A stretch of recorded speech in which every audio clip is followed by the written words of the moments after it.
আসসালামু আলাইকুম। আমরা গুগল স্কলার থেকে কোন কোন পেপারগুলা পড়বো, কোন কোন পেপারগুলা ডাউনলোড করব এবং কিভাবে সাই হাব দিয়ে পেপারগুলো ডাউনলোড করব, এগুলো আজকে দেখাবো। এখন আমাদের গুগল স্কলার থেকে পেপার ডাউনলোড করার জন্য আমরা কত সালকে প্রায়োরিটি দেব?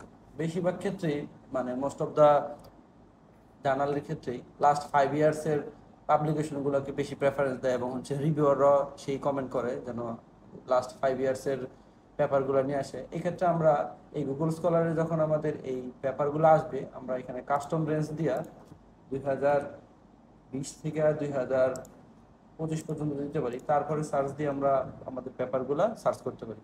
তো এই ক্ষেত্রে কিছু কিছু, যেমন এই পেপারটা আমরা যখন ট্যাব ওপেন করি, যেমন এই পেপারটা আমরা ডাউনলোড করতে পারবো না, কিন্তু আমরা যদি সাই হাব ব্যবহার করি তাহলে হচ্ছে এই ডিওয়াই নাম্বারটা প্রত্যেকটা পেপারের ইউনিক ইউআরএল এর মতন, এটা আমরা ব্যবহার করে আমরা সাই হাব থেকে ডাউনলোড করতে পারবো।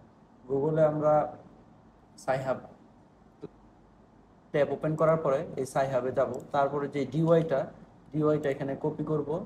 কপি করার পরে আমাদের ঠিক এরকম উইন্ডো চলে আসবে এই পেপারটা।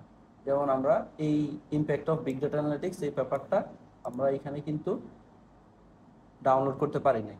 তার মানে এখন আমাদের এই সাই হাবের মাধ্যমে পেপারটা ডাউনলোড করে এখন আমরা পড়তে পারবো এবং হচ্ছে আমাদের কাজে ব্যবহার করতে পারবো, বিশেষ করে লিটারেচার রিভিউ বা কনসেপচুয়াল ফ্রেমওয়ার্ক তৈরি করার ক্ষেত্রে। আর অন্যান্য পেপার আমরা যদি একটু দেখি, যেমন